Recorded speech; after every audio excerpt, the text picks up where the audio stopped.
ಮಧುಮೇಹ ರೋಗಿಗಳು ಸಾಮಾನ್ಯವಾಗಿ ಏನು ತಿನ್ನಬೇಕು ಮತ್ತು ಯಾವುದನ್ನ ತಿನ್ನಬಾರದು ಎಂದು ಚಿಂತಿಸುತ್ತಾರೆ. ಏಕೆಂದರೆ ಒಂದು ತಪ್ಪು ಆಹಾರವು ಅವರ ರಕ್ತದಲ್ಲಿನ ಸಕ್ಕರೆಯ ಮಟ್ಟವನ್ನ ಏರುಪೇರಾಗಿಸಬಲ್ಲದು. ಆದ್ದರಿಂದ ಸಕ್ಕರೆ ಕಾಯಿಲೆ ಇರುವವರು ತಾವು ಸೇವಿಸುವ ಆಹಾರದ ಬಗ್ಗೆ ಬಹಳಷ್ಟು ಜಾಗರೂಕತೆಯಿಂದ ಇರಬೇಕು. ಕೆಲವು ಹಣ್ಣುಗಳನ್ನು ಸಕ್ಕರೆ ಕಾಯಿಲೆ ಇರುವವರು ಆರಾಮವಾಗಿ ತಿನ್ನಬಹುದು ಮತ್ತು ಮಧುಮೇಹದಿಂದ ಮುಕ್ತರಾಗಬಹುದು.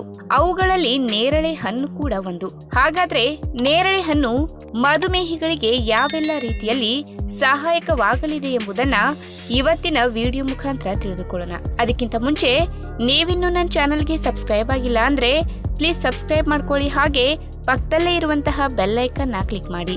ಬೇಸಿಗೆ ಮತ್ತು ಮಳೆಗಾಲದಲ್ಲಿ ಸಿಗುವ ನೇರಳೆ ಹಣ್ಣನ್ನ ತಿನ್ನುವ ಮೂಲಕವೂ ಮಧುಮೇಹವನ್ನ ನಿಯಂತ್ರಿಸಬಹುದು. ಇದು ಅತ್ಯುತ್ತಮ ಮಧುಮೇಹ ಆಹಾರವಾಗಿದೆ. ಇದು ರಕ್ತದಲ್ಲಿನ ಸಕ್ಕರೆಯನ್ನ ನಿಯಂತ್ರಿಸುತ್ತದೆ ಎಂದು ಅನೇಕ ಸಂಶೋಧನೆಗಳಲ್ಲಿ ಕಂಡುಬಂದಿದೆ.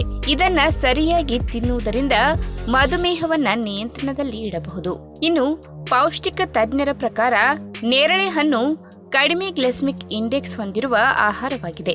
ಇದು ರಕ್ತದಲ್ಲಿನ ಸಕ್ಕರೆ ಮಟ್ಟವನ್ನು ಸಾಮಾನ್ಯಗೊಳಿಸುತ್ತದೆ. ಅಷ್ಟೇ ಅಲ್ಲದೆ ಇನ್ಸುಲಿನ್ ಸೂಕ್ಷ್ಮತೆಯನ್ನ ಹೆಚ್ಚಿಸುವ ಸಂಯುಕ್ತಗಳನ್ನ ಹೊಂದಿರುತ್ತದೆ. ಇದರಿಂದಾಗಿ ದೇಹವು ಈ ಹಾರ್ಮೋನ್ ಅನ್ನ ಉತ್ತಮವಾಗಿ ಬಳಸಿಕೊಳ್ಳುತ್ತದೆ. ಇನ್ನು ಮಧುಮೇಹ ಮತ್ತು ಅಧಿಕ ರಕ್ತದ ಸಕ್ಕರೆಯ ಲಕ್ಷಣಗಳು ಎಂದರೆ ರಾತ್ರಿಯಲ್ಲಿ ಪದೇ ಪದೇ ಮೂತ್ರ ವಿಸರ್ಜನೆ, ಹೆಚ್ಚಿದ ಬಾಯಾರಿಕೆ, ಅನಗತ್ಯ ತೂಕ ನಷ್ಟ, ಹಸಿವು, ದೃಷ್ಟಿ ಮಂಜಾಗುವುದು, ಕೈಕಾಲುಗಳ ಮರಗಟ್ಟುವಿಕೆ, ವಾಸಿಯಾಗದ ಗಾಯಗಳು ಇತ್ಯಾದಿ ಮಧುಮೇಹದ ಲಕ್ಷಣಗಳಾಗಿವೆ. ಇನ್ನು ನೇರಳೆ ಹಣ್ಣು ತುಂಬಾ ಕಡಿಮೆ ಕ್ಯಾಲೋರಿಗಳನ್ನ ಹೊಂದಿದೆ ಮತ್ತು ಅದರಲ್ಲಿ ಬಹಳಷ್ಟು ಫೈಬರ್ ಇದೆ. ಇದರಿಂದಾಗಿ ಇದು ತೂಕ ಇಳಿಸಲು ಉತ್ತಮ ಆಹಾರವಾಗಿದೆ.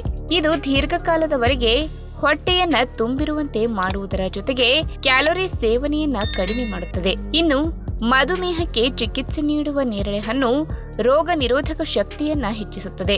ಇದು ವಿಟಮಿನ್ ಸಿ ಮತ್ತು ಉತ್ಕರ್ಷಣ ನಿರೋಧಕಗಳನ್ನ ಹೊಂದಿರುತ್ತದೆ. ಇದು ಪ್ರತಿರಕ್ಷಣಾ ವ್ಯವಸ್ಥೆಯನ್ನ ಬಲಪಡಿಸುವುದರ ಜೊತೆಗೆ ಸೋಂಕಿನಿಂದ ರಕ್ಷಿಸುತ್ತದೆ. ಈ ಉತ್ಕರ್ಷಣ ನಿರೋಧಕಗಳು ಉರಿಯೂತವನ್ನ ಕಡಿಮೆ ಮಾಡುವ ಮೂಲಕ ಹೃದಯ ಕಾಯಿಲೆಗಳಿಂದ ರಕ್ಷಿಸುತ್ತದೆ.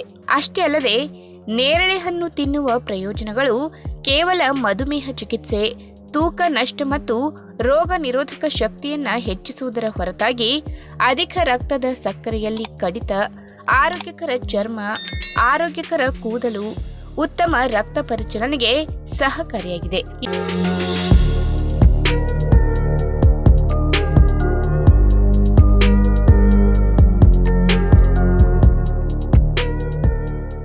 ಬೇಸಿಗೆಯ ಬೇಗೆಯನ್ನ ತಣಿಸಲು ಕಲ್ಲಂಗಡಿ, ಲಿಚ್ಚಿ ಹಣ್ಣುಗಳು ಮತ್ತು ಮಾವಿನ ಹಣ್ಣಿನಂತಹ ಕೆಲವು ಅದ್ಭುತ ಋತುಮಾನದ ಹಣ್ಣುಗಳನ್ನ ಸವಿಯುವುದು ಎಲ್ಲರಿಗೂ ಇಷ್ಟ. ಬೇಸಿಗೆಯ ಹಣ್ಣುಗಳಲ್ಲಿ ಅತಿ ಹೆಚ್ಚು ಜನರ ನೆಚ್ಚಿನ ಫಲವೆಂದರೆ ಕಲ್ಲಂಗಡಿ. ವಾಸ್ತವವಾಗಿ ಈ ನೀರಿನಿಂದ ಕೂಡಿದ ರಸಭರಿತ ಹಣ್ಣಿಗೆ ಯಾವುದೇ ಪರಿಚಯದ ಅಗತ್ಯವೇ ಇಲ್ಲ ಮತ್ತು ಇದು ಮಾರುಕಟ್ಟೆಯಲ್ಲಿ ವ್ಯಾಪಕವಾಗಿ ಮತ್ತು ಅಗ್ಗದ ದರದಲ್ಲಿ ಲಭ್ಯವಿದೆ. ಕಲ್ಲಂಗಡಿ ನಂಬಲಾಗದಷ್ಟು ಹೆಚ್ಚಿನ ತೇವಾಕಾರದ ಹಣ್ಣಾಗಿದೆ, ಏಕೆಂದರೆ ಇದು ಸುಮಾರು 92% ನೀರಿನ ಅಂಶವನ್ನ ಹೊಂದಿರುತ್ತದೆ ಮತ್ತು ಇದು ಸಾಕಷ್ಟು ಅಗತ್ಯ ಖನಿಜಗಳು ಮತ್ತು ಜೀವಸತ್ವಗಳಿಂದಲೂ ಸಮೃದ್ಧವಾಗಿದೆ. ಈ ರಸವತ್ತಾದ ಕಲ್ಲಂಗಡಿ ಬಹಳಷ್ಟು ಬೀಜಗಳನ್ನ ಹೊಂದಿರುತ್ತದೆ. ಇದನ್ನು ನಾವು ಸಾಮಾನ್ಯವಾಗಿ ತಿರುಳಿನಿಂದ ಬೇರ್ಪಡಿಸಿದ ಬಳಿಕ ಎಸೆದು ಬಿಡುತ್ತೇವೆ. ಆದರೆ ಈ ಚಿಕ್ಕ ಕಪ್ಪು ಬೀಜಗಳು ನಿಜವಾಗಿ ಹಲವು ಬಗೆಯ ಪೋಷಣೆಯನ್ನ ನೀಡುತ್ತವೆ.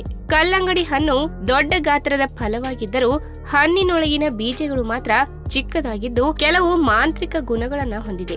ಹಾಗಾದ್ರೆ ಬನ್ನಿ, ಆ ಮಾಂತ್ರಿಕ ಗುಣಗಳು ಯಾವುವು, ಇದನ್ನು ನಮ್ಮ ಆರೋಗ್ಯ ವೃದ್ಧಿಸಲು ಹೇಗೆ ಬಳಸಿಕೊಳ್ಳಬಹುದು ಎಂಬುದನ್ನ ಇವತ್ತಿನ ವಿಡಿಯೋ ಮುಖಾಂತರ ತಿಳಿದುಕೊಳ್ಳೋಣ. ಅದಕ್ಕಿಂತ ಮುಂಚೆ ನೀವಿನ್ನೂ ನನ್ನ ಚಾನಲ್ಗೆ ಸಬ್ಸ್ಕ್ರೈಬ್ ಆಗಿಲ್ಲ ಅಂದ್ರೆ ಪ್ಲೀಸ್ ಸಬ್ಸ್ಕ್ರೈಬ್ ಮಾಡ್ಕೊಳ್ಳಿ. ಹಾಗೆ ಪಕ್ಕದಲ್ಲೇ ಇರುವಂತಹ ಬೆಲ್ ಐಕಾನ್ ಕ್ಲಿಕ್ ಮಾಡಿ. ಈ ಬೀಜಗಳಲ್ಲಿ ಕ್ಯಾಲೋರಿಗಳು ಇಲ್ಲವೆನ್ನುವಷ್ಟು ಕಡಿಮೆ ಇವೆ ಮತ್ತು ತಾಮ್ರ, ಸತು, ಪೊಟ್ಯಾಷಿಯಂ, ಮ್ಯಾಗ್ನೀಷಿಯಂ, ಕಬ್ಬಿಣ, ಫೋಲೇಟ್ ಇತ್ಯಾದಿ ಸೂಕ್ಷ್ಮ ಪೋಷಕಾಂಶಗಳನ್ನ ಹೊಂದಿದೆ. ಇವೆಲ್ಲವೂ ವಿವಿಧ ರೀತಿಯಲ್ಲಿ ಆರೋಗ್ಯ ಆರೋಗ್ಯಕರ ಪ್ರಯೋಜನಗಳನ್ನು ನೀಡುತ್ತವೆ. ಇವುಗಳಲ್ಲಿ ಪ್ರಮುಖವಾದ ಪ್ರಯೋಜನಗಳೆಂದರೆ ಹೃದಯ ಮತ್ತು ರೋಗ ನಿರೋಧಕ ಶಕ್ತಿಯನ್ನ ವೃದ್ಧಿಸುತ್ತದೆ. ಕಲ್ಲಂಗಡಿ ಬೀಜಗಳಿಗೂ ಪ್ರಬಲ ರೋಗ ನಿರೋಧಕ ಶಕ್ತಿ ಮತ್ತು ಉತ್ತಮ ಆರೋಗ್ಯಕ್ಕೂ ಸಂಬಂಧ ಇರುವುದನ್ನ ಸಂಶೋಧನೆಗಳು ಖಚಿತಪಡಿಸಿವೆ. ಮ್ಯಾಗ್ನೀಷಿಯಂ ಇರುವ ಕಾರಣ ಈ ಬೀಜಗಳು ಅಧಿಕ ರಕ್ತದೊತ್ತಡವನ್ನ ಸಹ ಸಾಮಾನ್ಯ ಮಟ್ಟಕ್ಕೆ ತರಲು ನೆರವಾಗುತ್ತವೆ. ಇದು ಹೃದಯದ ಆರೋಗ್ಯಕ್ಕೆ ನೇರವಾಗಿ ಸಂಬಂಧಿಸಿದೆ. ಕಲ್ಲಂಗಡಿ ಬೀಜಗಳನ್ನ ಪ್ರತಿದಿನ ಕೊಂಚ ಪ್ರಮಾಣದಲ್ಲಿ ಸೇವಿಸುವುದರಿಂದ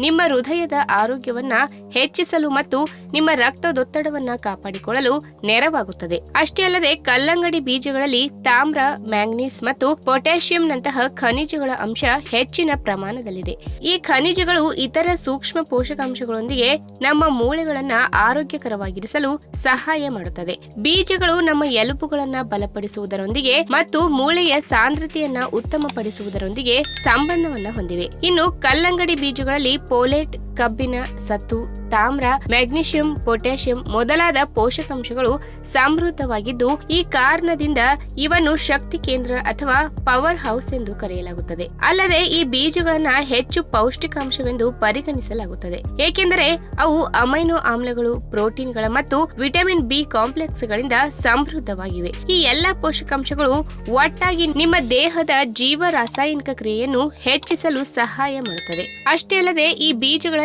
ದೇಹಕ್ಕೆ ಅತ್ಯಂತ ಮುಖ್ಯವಾದ ಕೆಲವು ಆರೋಗ್ಯಕರ ಕೊಬ್ಬುಗಳು ಉತ್ತಮ ಪ್ರಮಾಣದಲ್ಲಿವೆ. ಕಲ್ಲಂಗಡಿ ಬೀಜಗಳು ಆರೋಗ್ಯಕರ ಕೊಬ್ಬಿನಾಮ್ಲಗಳಾದ ಓಲಿಕ್ ಆಮ್ಲ, ಲಿನೋಲಿಯಂ ಆಮ್ಲದ ಉತ್ತಮ ಮೂಲವಾಗಿದ್ದು ಇವು ದೇಹದ ಸರಿಯಾದ ಕಾರ್ಯನಿರ್ವಹಣೆಗೆ ಅಗತ್ಯವಾಗಿವೆ. ಇನ್ನು ಮಧುಮೇಹವನ್ನ ನಿಯಂತ್ರಿಸಲು ಈ ಕಪ್ಪು ಬೀಜಗಳು ನಿಜವಾಗಿಯೂ ಸಹಾಯಕವಾಗಿವೆ. ಇದು ರಕ್ತದಲ್ಲಿ ಏರಿದ ಸಕ್ಕರೆಯ ಮಟ್ಟವನ್ನ ತಗ್ಗಿಸುತ್ತದೆ. ಈ ಗುಣ ಮಧುಮೇಹ ರೋಗಿಗಳಿಗೆ ವರದಾನವೇ ಆಗಿದ್ದು ಲಘು ಆಹಾರದ ರೂಪದಲ್ಲಿ ಸೇವಿಸಬಹುದಾದ ಉತ್ತಮ ಆಯ್ಕೆಯಾಗಿದೆ. ಇನ್ನು ಈ ಬೀಜಗಳಲ್ಲಿ ಪ್ರೋಟೀನ್ ಮತ್ತು ಕಬ್ಬಿಣದ ಅಂಶಗಳು ಹೆಚ್ಚಿನ ಪ್ರಮಾಣದಲ್ಲಿವೆ. ಇದು ಕೂದಲಿನ ವಿನ್ಯಾಸ ಮತ್ತು ಗುಣಮಟ್ಟವನ್ನ ಸುಧಾರಿಸುತ್ತದೆ. ಇದು ನಿಮ್ಮ ಕೂದಲಿನ ಎಳೆಯನ್ನ ಬಲಪಡಿಸಲು ಸಹಾಯ ಮಾಡುತ್ತದೆ ಮತ್ತು ಇದು ಹೊಸ ಕೂದಲು ಬೆಳೆಯುವುದನ್ನು ಉತ್ತೇಜಿಸುತ್ತದೆ. ಇವುಗಳಲ್ಲಿ ಮ್ಯಾಗ್ನೀಷಿಯಂ ಅಂಶ ಹೆಚ್ಚಿರುವುದರಿಂದ ಕೂದಲು ಆರೋಗ್ಯಕರವಾಗುತ್ತದೆ ಮತ್ತು ತನ್ಮೂಲಕ ಕೂದಲು ಉದುರುವುದು ಮತ್ತು ಹಾನಿಗೆ ಒಳಗಾಗುವುದನ್ನ ತಡೆಯುತ್ತದೆ. ಇನ್ನು ದೈನಂದಿನ ಆಹಾರದಲ್ಲಿ ಕಲ್ಲಂಗಡಿ ಬೀಜಗಳನ್ನ ಬಳಸುವುದು ಹೇಗೆ ಅಂದರೆ, ಕಲ್ಲಂಗಡಿ ಬೀಜಗಳನ್ನ ಬಿಸಿಲಿನಲ್ಲಿ ಚೆನ್ನಾಗಿ ಒಣಗಿಸಿ